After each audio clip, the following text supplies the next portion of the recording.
E ter pessoas idosas em condição de vulnerabilidade presas e morrer na cadeia, isso é uma coisa nojenta. Isso é uma coisa assim, abominável.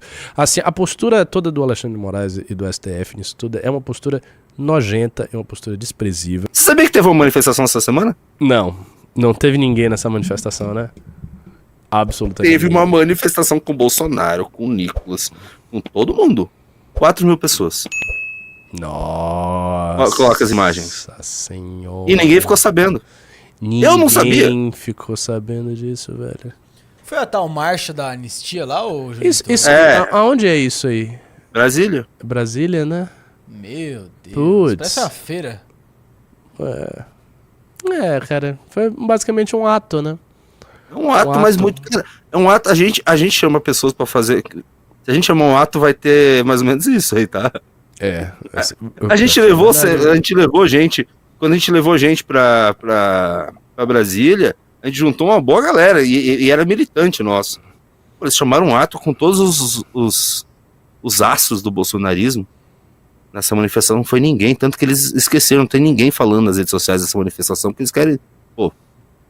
E nessa semana, inclusive, eu vi até um influenciador bolsonarista falando do Renan, não, Renan, porque a anistia é sim a maior pauta da direita brasileira. Pra quem? Só se fala disso aqui no mercadinho. Só se fala de anistia, ninguém liga, cara. E assim, é até um pouco triste, assim, pras tiazinhas e pros velhinhos, já morreram 7, né? Já morreram 7 pessoas presas? Eles eram idosos, né? Nossa senhora. Isso tá, assim, é complicado, mas assim... Pensa nisso, vamos imaginar isso direito, uma pessoa idosa ser presa e morrer na cadeia, no fim da vida, porque ficava ouvindo a live de algum doente mental retardado que dizia pra ela que iam livrá-la do comunismo. Porra, que merda. Nossa, que merda. Meu Deus. Eu te digo, se a minha tia é bolsonarista e ela é o único parente próximo mesmo que eu tenho, o único, porque eu não tive contato com meu pai, minha mãe já morreu, minha família é mínima, meu tio que é idoso, né, eu não tinha tanta proximidade, então eu tenho contato com uma pessoa que me criou, que é minha tia, ela é bolsonarista. Mas ela é uma pessoa muito pragmática, então jamais iria pra essas paradas, esquece, não é a pegada dela. Mas eu fico pensando, se ela fosse uma fanática, e se ela tivesse ido pra lá e tal, fico imaginando minha tia, de 80 anos, sendo presa e morrendo na cadeia. Olha que coisa triste. Isso é uma coisa muito, muito triste, velho. É sério, me dá muita pena dessas pessoas. Muita pena dessas pessoas. E eu fico com pena porque as pessoas foram iludidas, né? As pessoas foram iludidas. Ah, elas queriam um golpe. Mas tinha muito velhinho que nem sabe o que tá fazendo, cara. Na cabeça dessas pessoas, a gente já tá num golpe. Muita gente ali que queria golpe já achava que nós estávamos num golpe. Que tem uma ditadura, que o Alexandre de Moraes é ditador, que não tem diferença nenhuma da situação que a gente vive e uma ditadura de fato. Então que o que chama-se de golpe, na realidade, era a libertação de uma ditadura já posta, a ditadura do STF, a ditadura das esquerdas e blá blá blá. Então é triste ver isso aí. Era o contra-golpe, né? Como exatamente. o Marco Antônio falou. Ó, tô vendo aqui a lista dos que já morreram. Sabe, foi um que foi por parada cardiorrespiratória. Outro que foi traumatismo craniocefálico grave e choque. Assim, mas tem uma lista já dos patriotas lá que estão morrendo. E, cara, realmente é bem pesado. O pessoal falou bem pesado, e é pesado mesmo, porque nesse momento eles já estão presos desde o começo, né? Eles estão presos. Desde o começo. Faz o quê? 2 anos? Sim, claro. Quase 2 3 anos. Mas eu já tô até perdido. Eu acho que é 3 anos. 3 anos já. Eu acho que uma pena de 3 anos para aquela galera que já tá por ter quebrado tudo. É grave. Porque eles não eram, assim, eles queriam um golpe. Eles achavam que estavam participando do golpe de Estado, eles acharam que eles estavam participando de um momento histórico, revolucionário. Só que assim, eles não estavam com armas, né? Eles não estavam com armas, é óbvio. Eles não estavam com armas.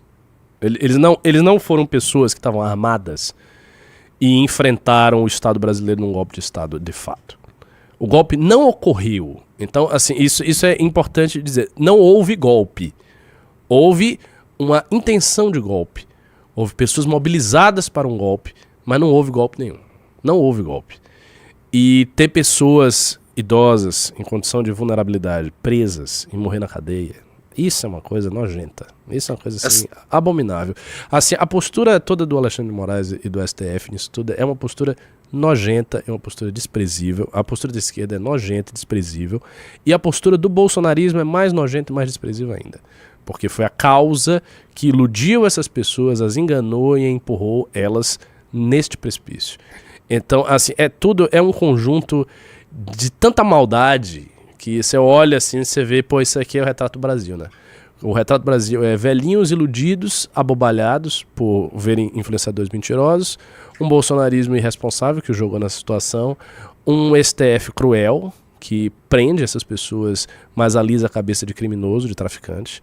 A gente estava outro dia comentando a proposta da pena justa do Barroso, que é basicamente uma proposta de alisar a cabeça de bandido mesmo, cara que anda com fuzil, os cara aí do Oruan tocando terror, matando gente e prendendo pessoas. E por último, é uma esquerda extremamente hipócrita, boçal e cínica, porque é uma esquerda que é super garantista, não, temos que ser garantistas e tal, mas que vibra, tem sanha de punição quando é com o velhinho, porque chama de golpista e de fascista. Então, assim, tudo isso, todo esse quadro é um quadro, assim, me deixa consternado. Eu fico com um sentimento ruim, de verdade, quando eu vejo essas coisas. Eu, no começo, principalmente no começo disso tudo, tinha uma visão bem menos... Eu não tinha tanta empatia, assim, para essas pessoas. O problema é que não tá tendo, você não vê. É porque nos Estados Unidos as pessoas foram condenadas há muito mais tempo, 15, 17 anos. Os líderes foram condenados há 25 anos. Aqui no Brasil, os líderes não foram responsabilizados. Porque o Brasil é você assim, não tá vendo o líder, você não tá vendo, todo mundo sabe quem são os influenciadores que jogaram aquelas velhinhas nessa situação. O Brasil é assim. Eles ainda estão com canal no YouTube e assim, monetizando, exato. Ganharam muito dinheiro em cima desses velhinhos. E todo mundo sabe quem é. E todo mundo sabe que as pessoas não, assim, quem deveria estar sendo culpado por isso não está sendo julgado. Com exceção ali do Bolsonaro, do pessoal, e olha, está muito devagar ainda. Muito devagar, porque agora estão querendo fazer uma composição política para conseguir tirar o Bolsonaro e as outras pessoas, passando, assim, usando de recursos que lá na frente eu acho que vai se voltar contra eles, porque eu acho que todo esse processo contra o Bolsonaro vai ser anulado lá na frente, porque o Bolsonaro vai fazer maioria no Senado na próxima eleição, assim, sem sombra de dúvidas agora. Vai fazer, então eu acho que vai ser completamente anulado tudo isso. Aí pode ser que os velhinhos também, eu acho que o próximo presidente vai acabar soltando esses velhinhos, professor Ricardo Almeida. Por eles já vão ter passado 4, 5 anos, quantos já não vão ter morrido? E é uma pena muito, muito mais grave do que o crime que eles cometeram. Muito mais grave. É muito mais grave. Muito mais grave. Pensa o seguinte, na prática, esses caras não cometeram violência direta contra ninguém. Pensa só isso. Pensa só isso. Bota uma coisa na cabeça. Eles nem roubaram uma carteira diretamente. Eles quebraram objetos. Os que quebraram. Porque ainda teve uma galera que não quebrou nada, que tava lá no meio da confusão, mas diretamente... Ou seja, tem pessoas que foram presas ali que na prática não fizeram nada. Vocês estão entendendo isso? Pessoas que estavam num espaço aguardando um golpe que seria dado pelo exército. Muitos deles quebraram coisas e alguns estavam no meio da confusão e não quebraram nada. E não cometeram nenhuma violência direta contra ninguém. E os caras pegaram cana e estão na cadeia. Num país, e ainda tem esse detalhe, porque você falou do caso dos Estados Unidos. Os Estados Unidos é um país tradicionalmente ligado a law and order. Lá você faz um negócio, um moleque de 12 anos vai preso. O Brasil não é assim. O Brasil é um país muito leniente com crime. Notadamente leniente com crime.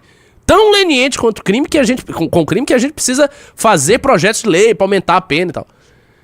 E aí, neste país, a pátria do garantismo, que nada tem de lei e ordem, tem um monte de velhinho que estava lá, que às vezes não cometeu violência direta contra ninguém, preso. Porra, isso é bizarro, isso é uma coisa bizarra. Mas o que é pior, eu falo que é bizarro, mas se você vai para um debate, por exemplo, com um bolsonarista, ele vai querer pegar isso do bizarro e dizer, tá vendo então? E a ditadura do Alexandre de Moraes? Ele quer esconder uma parte relevante do que aconteceu, que foi a tentativa do golpe de Estado. Como o Superman falou lá. Que, não, golpe, teve contra-golpes. Contra-golpe. É isso, umas definições, uma semântica toda escorregadia pra dizer que não aconteceu. Quer dizer, o que ocorreu foi uma coisa assim... Assim, eu não tenho palavras, me envergonha demais tudo isso, cara. Me envergonha mesmo. Tem uma galera que está aí monetizando, ganhando dinheiro, pô. Em cima dos velhinhos. E vindo com papo furado. Tá ficando um negócio bem maquiavélico já. Óbvio. E outra, isso tá desacreditando todo o processo, porque o processo já foi desacreditado logo de começo. Não tá sendo castigado os verdadeiros culpados, que todo mundo sabe que cheio de problemas jurídicos, o STF passando por cima de várias, sabe, passando limites. Cara, vocês esqueceram que existiam imagens que o então ministro da Justiça simplesmente, não, perdi essas imagens. E ficou por isso mesmo? Documentos que o Kim Kataguiri trouxe provando que ele sabia do que ia acontecer e não agiu. Ele deixou que aquilo acontecesse. E hoje é um ministro do STF. Você entende que você juntando tudo isso, você... Cara, isso não tá certo. Não está certo. Não tá certo. Isso não está certo. Você tem um monte de gente. E tem idosos, sim, tem vários idosos. E pessoas estão presas, e elas estão presas em função de um golpe que não ocorreu. Algumas pessoas cometeram violência, mas sinceramente não foi todo mundo ali que está preso, não. É assim, prendeu-se mais de 1.000 pessoas por conta disso. O objetivo da prisão, todo mundo sabe, foi um objetivo emblemático e simbólico. Um objetivo de assustar todos os demais para que eles não colocassem a democracia brasileira em risco e blá blá blá. Isto sem falar, não vamos nem entrar no mérito da democracia brasileira. Não vamos nem entrar no mérito da democracia brasileira, do que é a democracia brasileira. Porque assim, toda hora se fala democracia brasileira, nós temos, desde o final da ditadura militar, uma nova república que fez basicamente uma única coisa que prestou, que foi o real. Fora isso, o que tem no Brasil? Nada. O Brasil é uma negação em basicamente tudo. Então, assim, a situação é essa, senhores. E tem um monte de gente presa injustamente, sim, pô. Vou dizer que não tem? Agora tem uma coisa também. Agora é para as pessoas que ainda acreditam, se algum bolsonarista estiver assistindo, para as pessoas que acreditam ainda de alguma forma, que eu acho que agora tem bem menos gente acreditando no bolsonarismo do Bolsonaro. Tem muita gente querendo um novo bolsonarismo de Nicolas e Marçais, né? Mas para as pessoas que ainda acreditam no bolsonarismo, o governo Lula, o Lula em si, nunca teve tão fragilizado em todos os 3 mandatos. É um governo capenga que é só você empurrar com força, derruba o governo. Ninguém tem interesse em derrubar o governo, porque eles estão pensando na próxima eleição. Porque se tivesse uma pressão fudida para derrubar esse governo, do jeito que, com todos esses escândalos de corrupção, muita coisa ia mudar de cima para baixo. Todo esse arranjo do regime que foi feito entre STF, imprensa e o governo Lula ia mudar, muita coisa poderia ser diferente. Eu tenho certeza que os velhinhos iam estar livres até o final do ano, se eles fossem para cima do Lula. Mas eles não querem. Já perceberam que os influenciadores bolsonaristas falam, não, tem que deixar o Lula até o final, porque agora vocês fizeram L, porque eles só estão pensando na próxima eleição. Exatamente. A estratégia deles, a estratégia de todos eles, Junita, é muito simples. É a velha estratégia do PSDB na época do impeachment. A estratégia do PSDB, depois do PSDB, de fato, abarcou o impeachment e tal. Mas a estratégia inicial era: vamos deixar o governo sangrar, porque aí vai acontecer tal coisa, porque aí tal. É a mesma coisa. Eles têm a crença que o Lula tá sangrando, eles não querem forçar muito a barra com o governo. E é isso. E aí é esperar e ver o que vai acontecer em 2026. É essa a estratégia. Agora, claro, lá na época do impeachment era diferente. Porque o PSDB adotava essa estratégia, mas o PSDB já tinha perdido legitimidade popular. Então, o eixo gravitacional da legitimidade popular havia se transferido do PSDB para as ruas, para a manifestação de rua. E a manifestação de rua não queria saber dessa conversa de deixar sangrar, queria saber de derrubar a Dilma. Então, houve uma nítida transferência do eixo gravitacional que fez com que a manifestação de rua impulsionasse e derrubasse o PT. Agora não. Agora não tem mais isso.